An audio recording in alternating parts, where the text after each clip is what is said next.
In the heart of the lush, vibrant continent of Africa, there lay a kingdom so rich in culture and tradition, it was said the very air sparkled with the stories of its ancestors.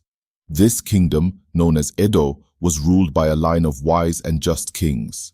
However, the peace of the kingdom was at a precipice, teetering on the brink of disruption with the arrival of Prince Adegoke, the shameless prince known far and wide for his arrogance and disregard for tradition. Prince Adegoke was a sight to behold, with a regal bearing that could command the attention of a room without a word.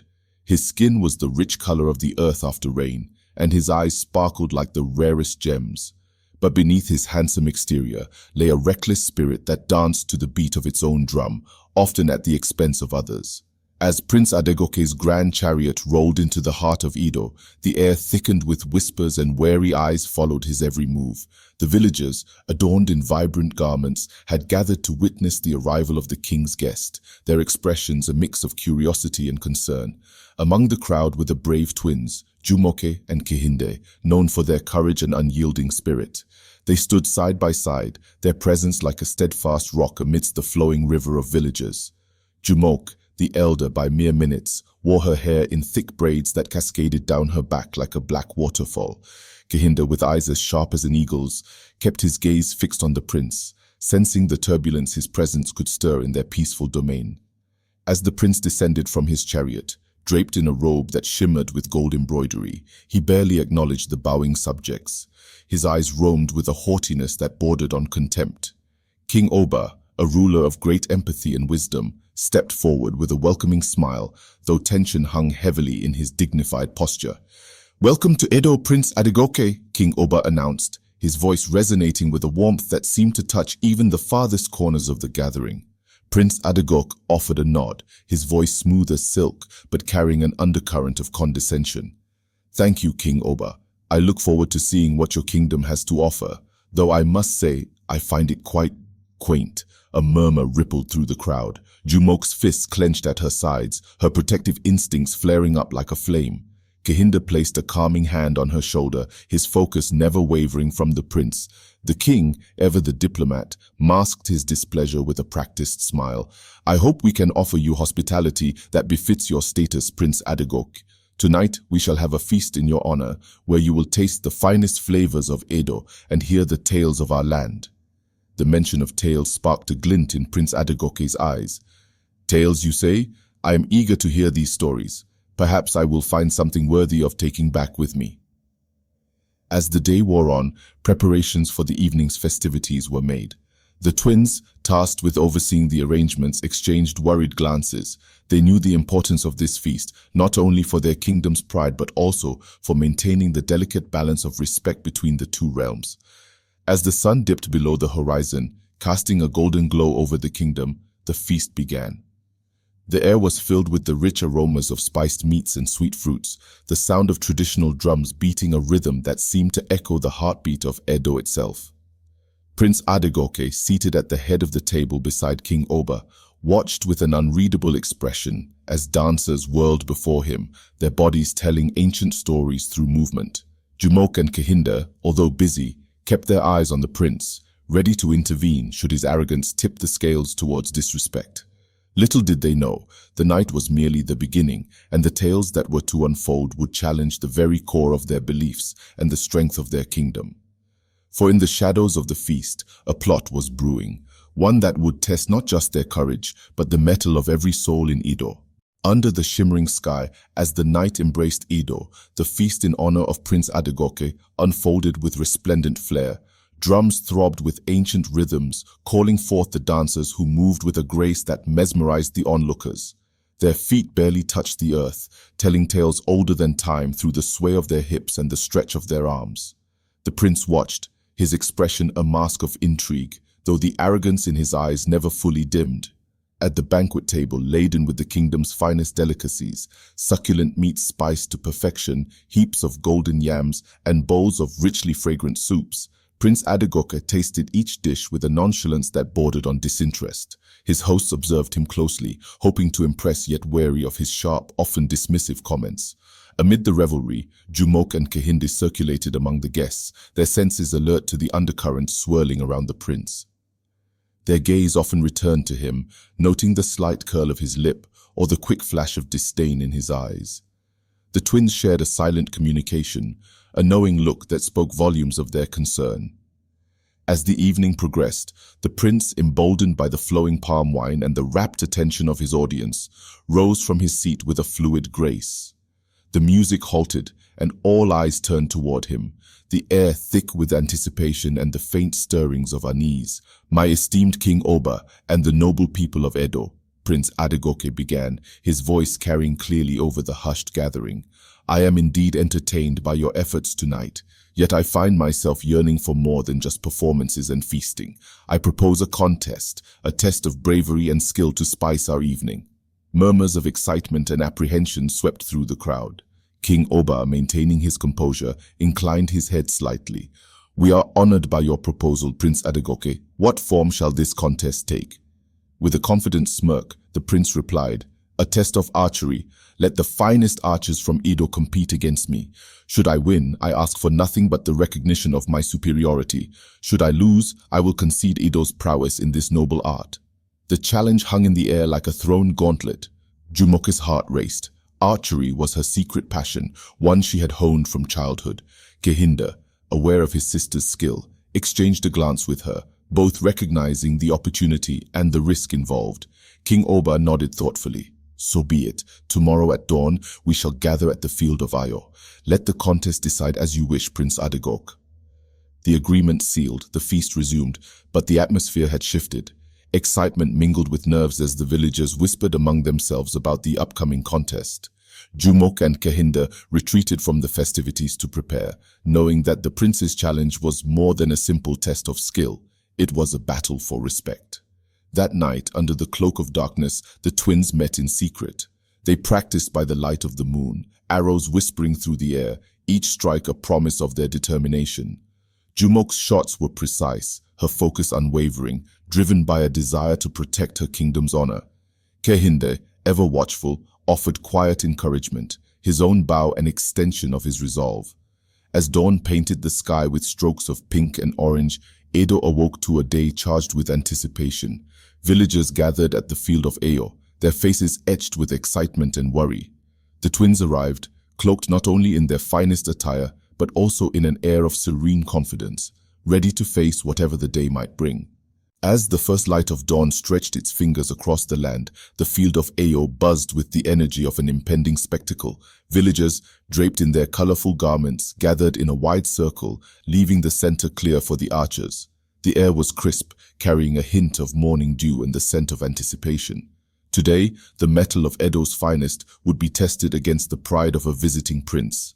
Prince Adegoke, carrying his ornate bow, strode into the circle with a confidence that bordered on arrogance. His presence commanded attention, his every movement watched by eager, anxious eyes.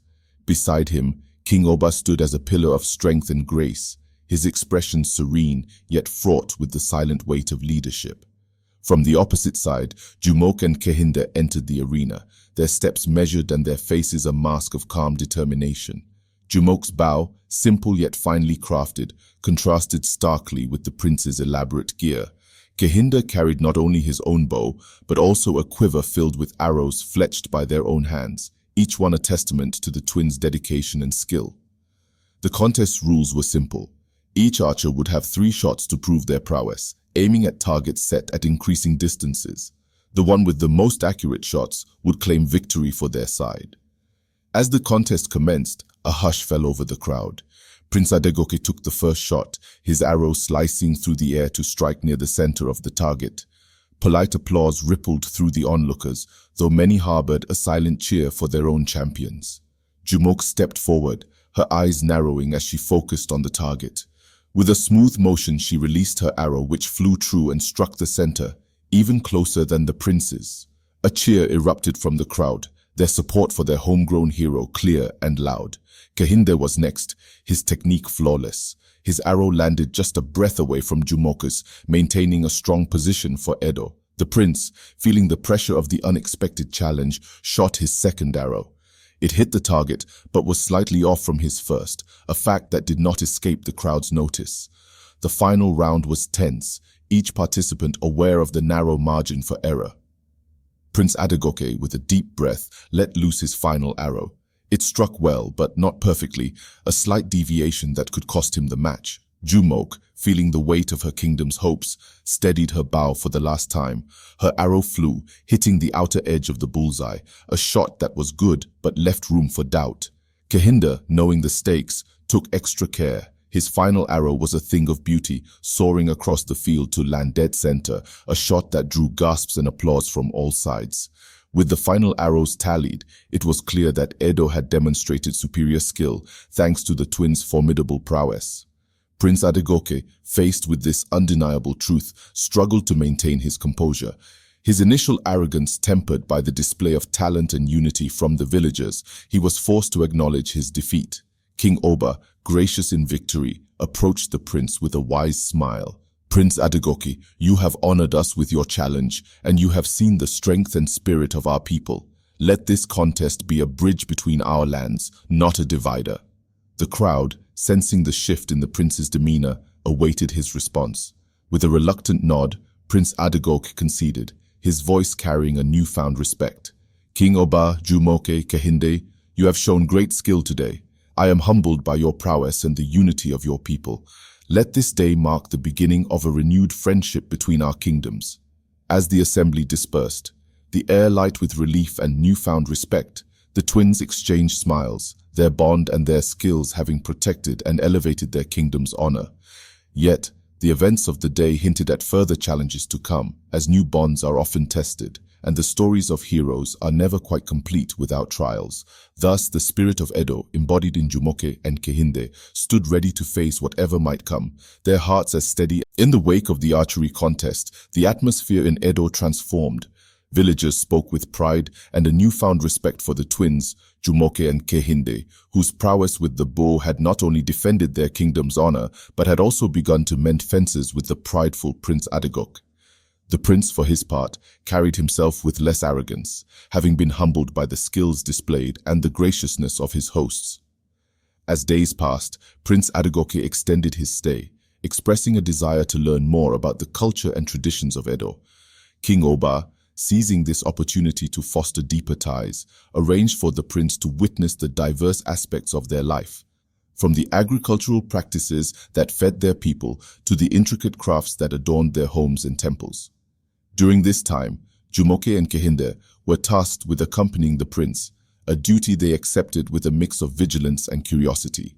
They led him through lush yam fields under the heat of the sun, their hands demonstrating the delicate art of selecting the best crops.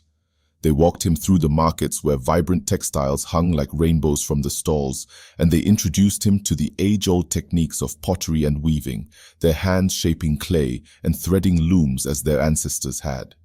One evening, as the sky painted itself with the strokes of twilight, they brought Prince Adegoke to the banks of the great river that nourished their land. Here, the air was cool, and the water whispered secrets of old. The prince, touched by the beauty and the tranquility of the scene, found himself speaking more openly than he ever had. This land, it sings with spirit and strength, he admitted, his voice soft, infused with an unexpected reverence. I have been many places, seen many wonders, but the harmony here is unique. Jumoke, standing beside him, her gaze on the flowing water, nodded. Our land teaches us about life, about cooperation. We take only what we need, and we give back in return. It's a balance. Kehinde, ever watchful, added, it's this balance that keeps us strong. Each person, each creature plays a part. When one falters, others step in to uphold the whole. The prince looked between them, his earlier condescension replaced by a thoughtful demeanor. In your land, I see not just resources, but a community, a family extending beyond blood. Motivated by this change, King Oba invited Prince Adegoke to a ceremonial gathering under the ancient baobab tree at the heart of the village. Under its sprawling branches, villagers and visitors alike came together, forming a circle that represented unity and continuity. At the ceremony, King Oba spoke of friendship, of the ties that bind different peoples, and of the strength found in unity. He extended a hand of peace to Prince Adegoke, proposing a formal pact of friendship between their kingdoms. With the entire village watching, Prince Adagok stepped forward, accepting the gesture. "I came here a stranger, driven by pride. I stand before you now a friend, touched by your warmth and wisdom," he declared, his hand clasped in King Oba's. As drums beat and voices rose in song, the pact was sealed, not just with words, but with a mutual respect that promised a brighter future for both lands. However, as the celebration continued into the night, the twins felt a stirring in the air, a hint of unease that suggested their trials were not yet over. They knew the nature of change. It was often accompanied by challenges as old as time and as deep as the river that wound through their homeland.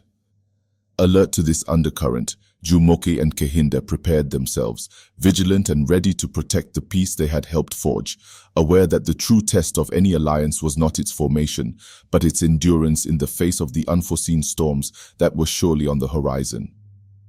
Days blossomed into weeks as the newfound alliance between Edo and Prince Adagok's kingdom began to deepen.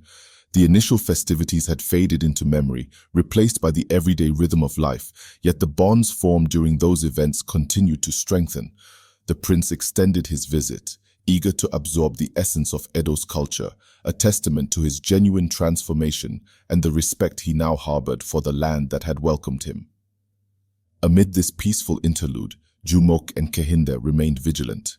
Their roles as guardians of their kingdom's safety and traditions had not diminished with the signing of the pact. If anything, their responsibilities had grown, for they understood that peace was often most fragile when it seemed most secure. One evening, as the sky donned its starlit cloak, a disturbance at the outskirts of the village alerted the twins to potential trouble.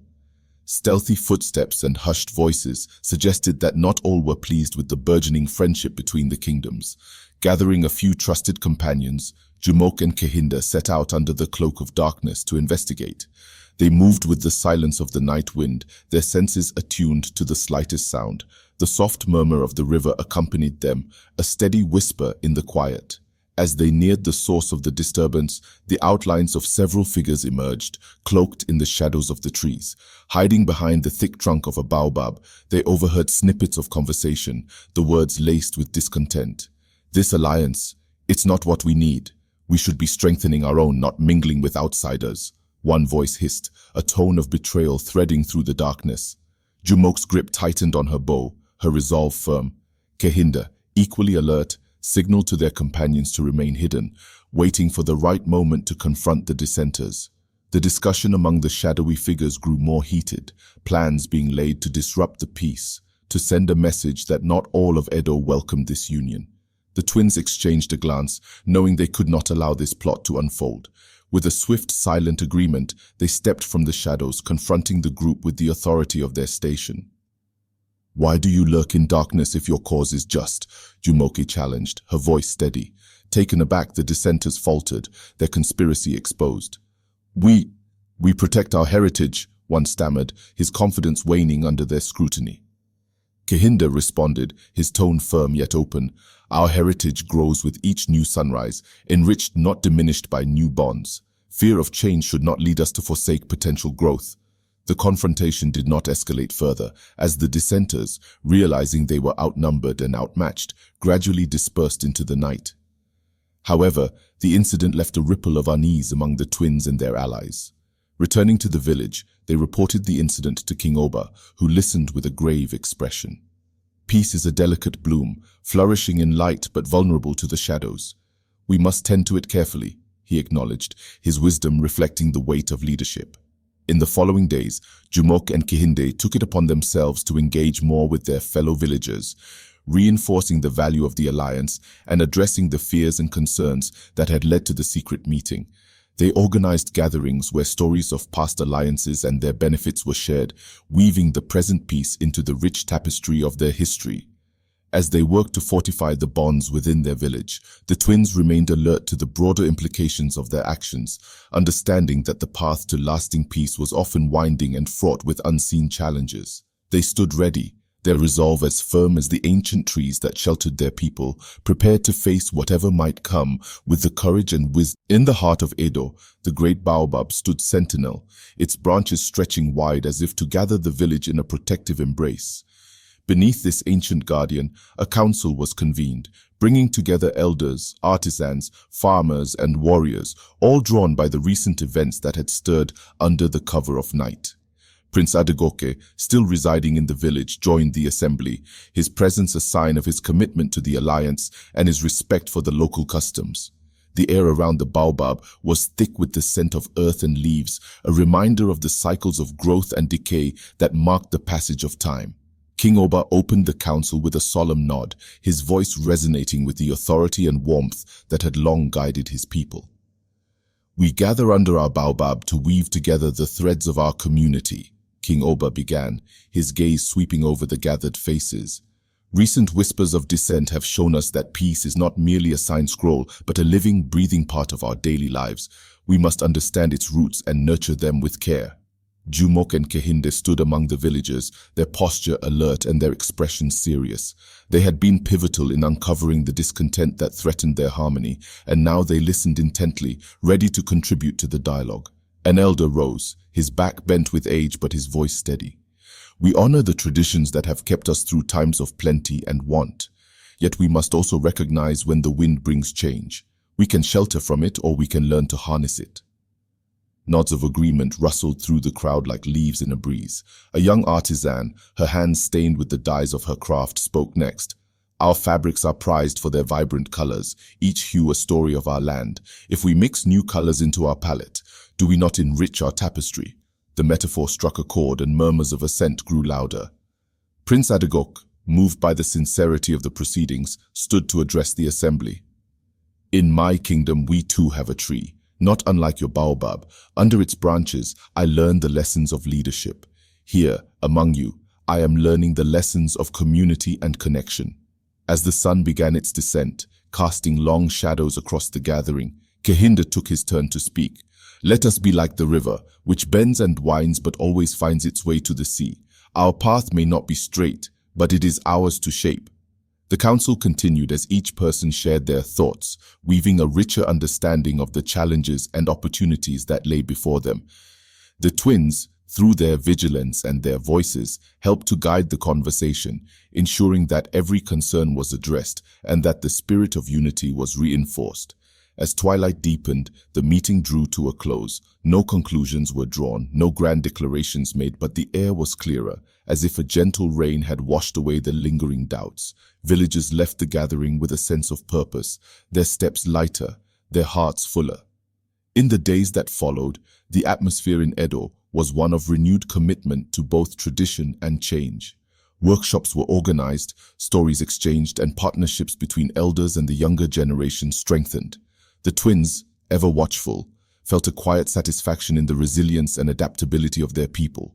Under the watchful eye of the baobab, Edo continued to thrive, each day weaving new strands into the fabric of their collective life.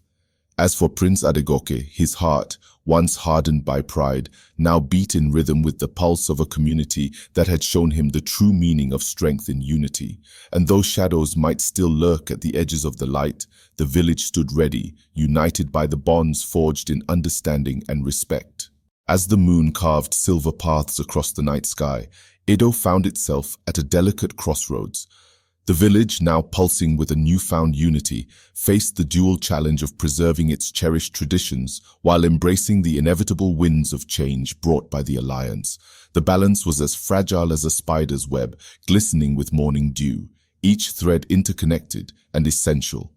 On an evening scented with the fragrance of blooming night jasmine, an unexpected visitor arrived at the village, heralding yet another test of Edo's resilience.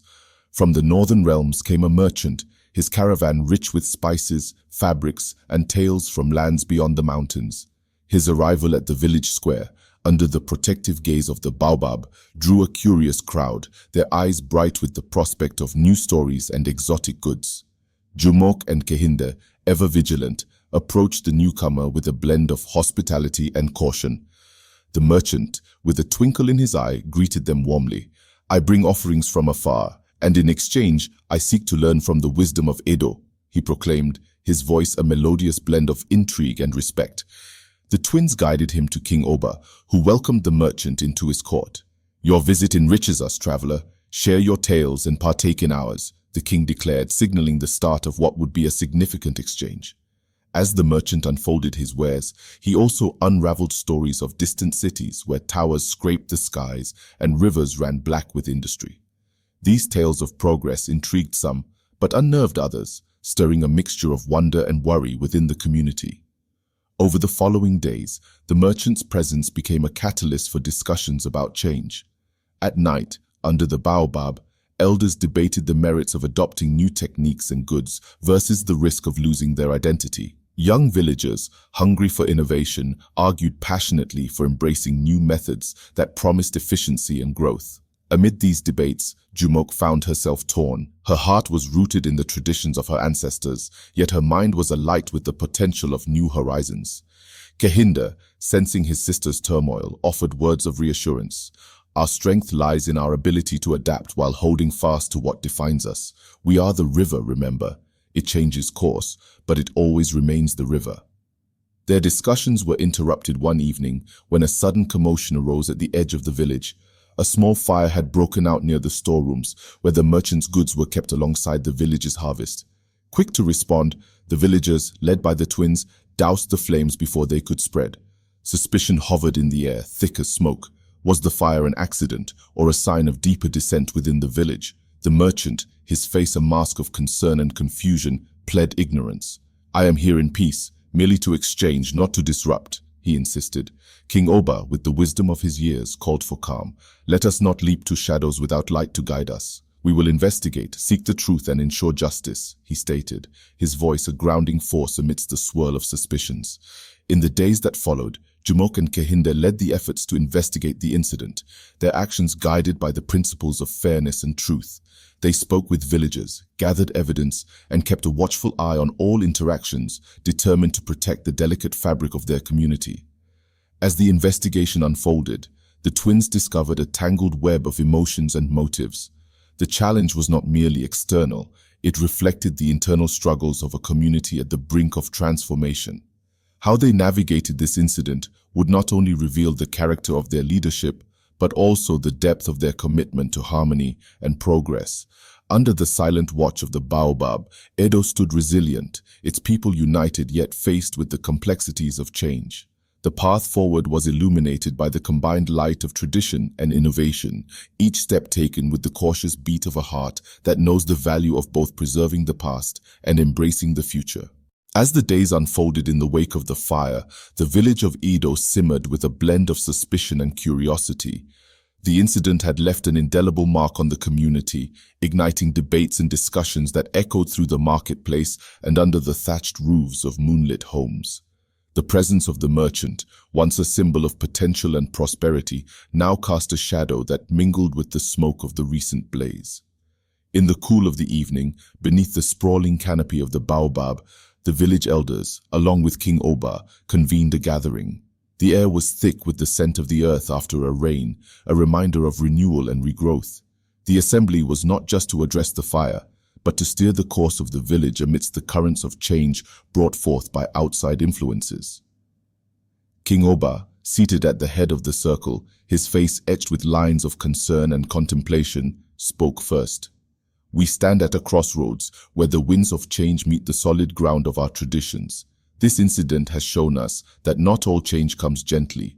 We must decide how to weave these new threads into our tapestry without unraveling the fabric of our society. Jumoke, standing beside her brother Kehinda at the edge of the circle, listened intently. Her mind raced with thoughts of the future, balancing the weight of tradition with the allure of new horizons. Kehinda, observant as ever, watched the faces of their people, reading the play of emotions that danced like firelight in their eyes.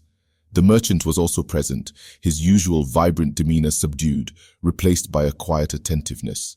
He had requested to speak at the gathering, to share his side and perhaps ease the tension that his goods and stories had inadvertently woven into the fabric of Edo. When his turn came, he rose, his voice steady but tinged with the strain of recent days. I have traveled far, seen many villages bloom into cities, watched as the old ways mingled with the new. My intent was never to ignite fear, but to fan the flames of progress and prosperity. The fire was an unfortunate shadow in our mutual journey of exchange. As he spoke, the villagers listened, their expressions a mosaic of doubt, understanding, and contemplation. The merchant's words were measured, intended to bridge the gap that suspicion had widened. After the merchant spoke, an elder stood up, her voice as firm as the ground beneath their feet. Change is like the rain. It nourishes, but it can also flood. We must build channels to guide it, to ensure it sustains rather than destroys. The discussion that followed was a river of voices, each contributing their stream of thoughts. Jumok and Kehinde participated actively, proposing that steps be taken to integrate new practices gradually, testing each for its impact on the community before fully embracing it.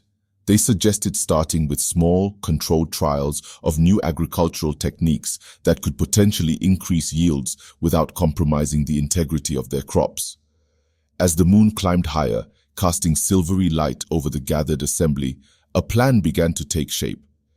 It was agreed that Edo would not turn away from change, but would approach it as they did the river, with respect and caution, ensuring it flowed in harmony with their needs and values. King Oba, pleased with the resolution and the thoughtful approach of his people, closed the gathering with a nod of approval. Let this be our way forward, grounded in wisdom, guided by experience, and open to the new paths that the future holds. The assembly dispersed, leaving behind a sense of unity and purpose. Jumok and Kehinde lingered under the baobab, the ancient tree a silent witness to their resolve. The air was cooler now, the earth beneath them firm and reassuring. As they walked back to their home, the whispers of the baobab seemed to follow them, its leaves rustling with the wisdom of ages, reminding them that the strength of Edo lay in its ability to adapt while honoring the roots that held it steadfast. With the dawn of a new day, Edo embraced a cautious optimism. The plan to integrate new practices while preserving traditional values began to take root. The merchant, now seen in a more favorable light, stayed on as a guest and advisor, guiding the village through the careful implementation of innovative techniques. His presence, once a source of tension, gradually became a symbol of collaboration and mutual benefit. In the early morning light, Jumok and Kehinde were already at work. The fields, still damp with dew, were alive with the sound of villagers discussing and debating the changes. The twins moved among them, offering words of encouragement and listening to concerns, their presence a steadying influence. As they worked, a messenger arrived from the northern kingdom, bearing an invitation.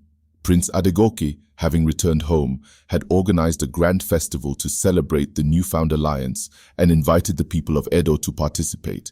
It was an opportunity to further solidify the bonds of friendship and to showcase the unity and strength of both kingdoms. King Oba, after consulting with his council and the twins, decided to accept the invitation. He chose a delegation of the most skilled artisans, warriors, and elders to represent Edo, with Jumoke and Kehinde at the forefront. The journey north would be both a test and a testament to their enduring trust and cooperation. As the delegation set forth, the villagers gathered to see them off. The path they took was one that wound through lush forests and over gentle hills, the terrain a reminder of the land's beauty and bounty. Along the way, they shared stories and songs, their voices weaving a tapestry of hope and unity. Upon reaching the northern kingdom, they were welcomed with open arms. Prince Adegoke greeted them warmly, his demeanor reflecting the deep respect he had developed for Edo and its people. The festival was a grand affair, filled with vibrant displays of culture, music, and dance. One evening, as the festivities reached their peak, a challenge was issued by one of the Northern Kingdom's warriors. It was a test of strength and skill, a traditional competition that was both a friendly contest and a demonstration of prowess. Jumok, ever confident in her abilities, stepped forward to accept the challenge.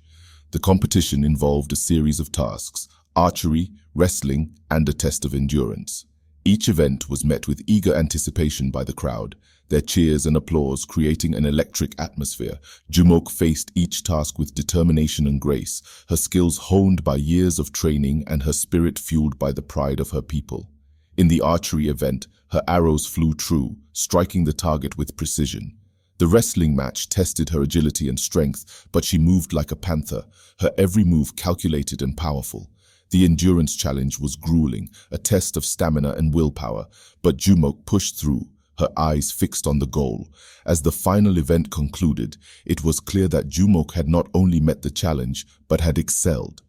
The northern warriors, impressed by her prowess, acknowledged her victory with respect and admiration. Prince Adegoke, witnessing the display of skill and unity, declared her the champion, a symbol of the strong bond between their kingdoms.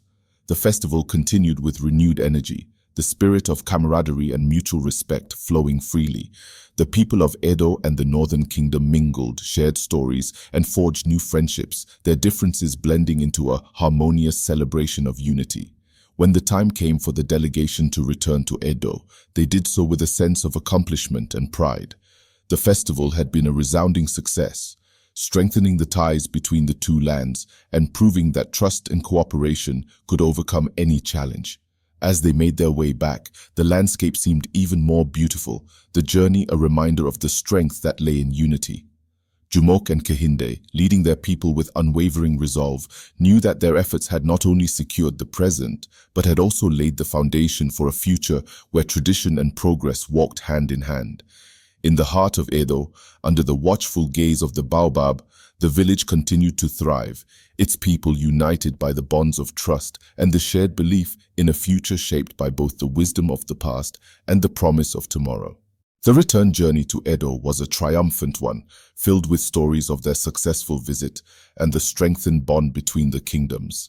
The villagers awaited their arrival with bated breath, eager to hear of the festivities and the feats that had transpired. As the delegation entered the village, they were greeted by jubilant cries and warm embraces. The people of Edo gathered under the great baobab, where King Oba stood ready to welcome them back. The twilight sky was painted with hues of gold and purple, a fitting backdrop to the tales that were about to be told. Jumoke and Kehinde, standing beside the king, recounted the events of the festival. They spoke of the warm reception, the grandeur of the celebrations, and the challenges faced and overcome. The crowd listened intently, their pride swelling with each word. When Jumoke described her victory in the competition, a cheer erupted, echoing through the village and beyond. King Oba, his eyes shining with pride, addressed his people. This journey has shown us that unity and strength are not just words but actions that define us. Jumoke and Kehinde, along with all who represented us, have proven that our spirit cannot be shaken. We are stronger together, and our future is brighter because of the bonds we have forged. The celebration that followed was one of the most joyous in Edo's history. Music filled the air, and dancers moved with the grace of the wind. Feasts were prepared with the finest of the land's bounty, and stories were shared long into the night. The sense of community was palpable, a living, breathing testament to the unity that had been cultivated. As the festivities continued, Prince Adegoke, now a dear friend and ally, stood to speak. I have seen the strength of Edo, not just in skill and bravery, but in the hearts of its people. Your village has taught me that true power lies in the bonds we create and the respect we show one another. It is an honor to be considered a friend of this great land.